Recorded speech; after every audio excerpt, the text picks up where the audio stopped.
Welcome to Dish Society. I'm gonna be making our quinoa stuffed avocado. We're gonna be putting 1 ounce of lettuce on a bowl. We're gonna be adding a little bit of white balsamic vinegar. We're gonna be mixing quinoa. And then we're gonna add a little bit of pico de gallo, half teaspoon of salt, and our delicious citrus vinegar. And then we're gonna mix it carefully. And then we're gonna grab an avocado with a 2-ounce spoon.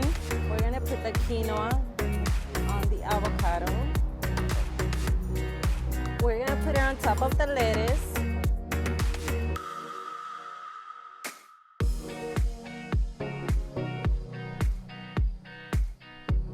And this is Dish Society Quinoa Stuffed Avocado.